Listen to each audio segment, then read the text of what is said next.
Benji, not only in honor of Earth Day, but just preserving the environment, the ocean. Tell us what we have here and what we're about to see. Okay, this is called a reef bud, all right? It's basically a fertile porous rock, all right?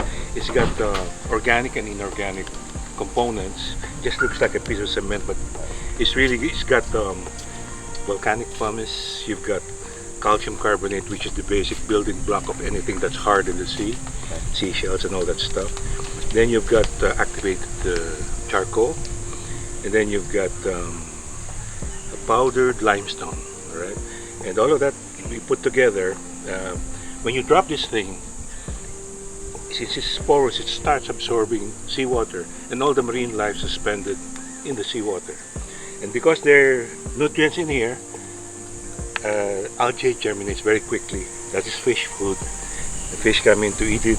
They enter, they spawn in here. So this becomes the start of a marine ecosystem.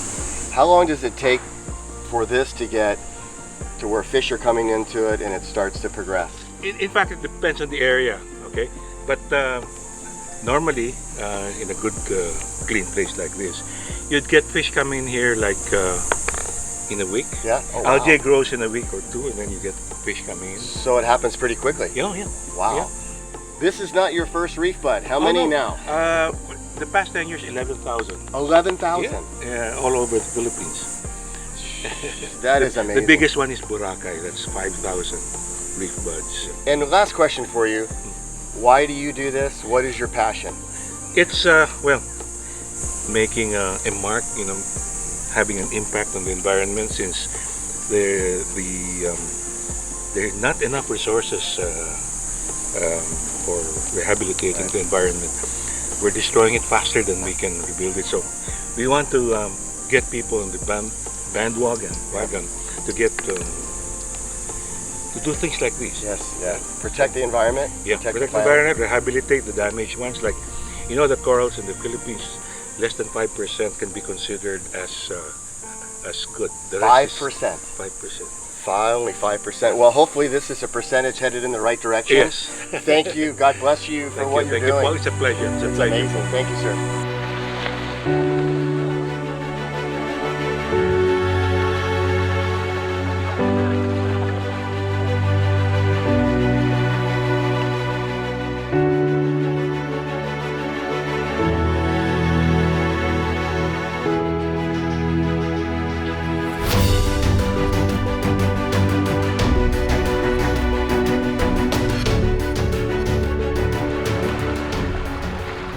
Jen, we're about 200 meters off the shoreline here, the beach side.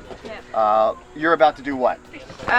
We have to check underwater, see if there's no rocks, because we're gonna drop this and we don't want it to be broken when we drop it. So we're gonna drop the future reef? The reef bud. And are you looking for a particular spot where you're dropping it? What makes a difference if we stay here or if we go down a little further? Yeah, so what we're trying to avoid is a big surf in the windy days for it to be washed out, and a big current for it to be fully disturbed, yeah, for the growth.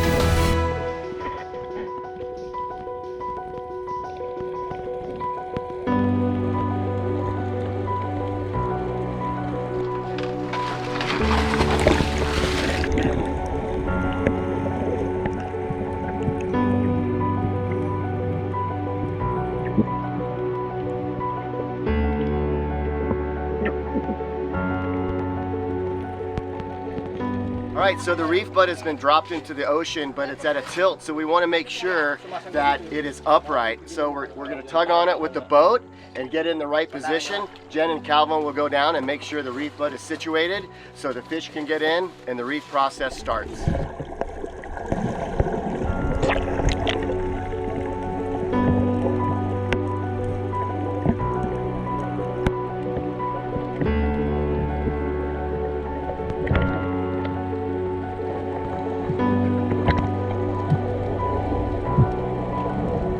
So right now it's cooled up. I want them to slowly bring it down when I go down, so I can slowly turn it around as well. Because right now it's kind of upside down.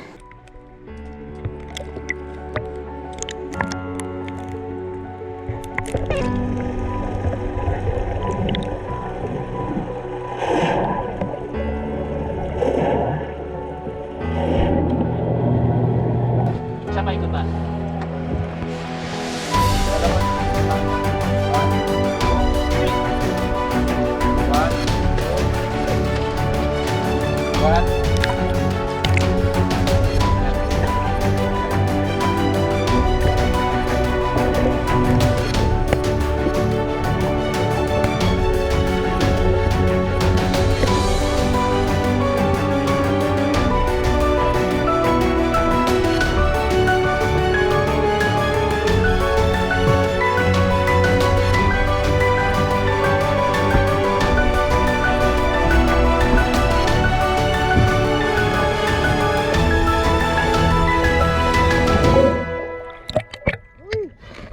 Well, Jen, it took a little bit more effort than we initially anticipated, but the reef bud has been successfully planted, right? Yeah, properly positioned now, and hoping to revisit it in a month, see the progress.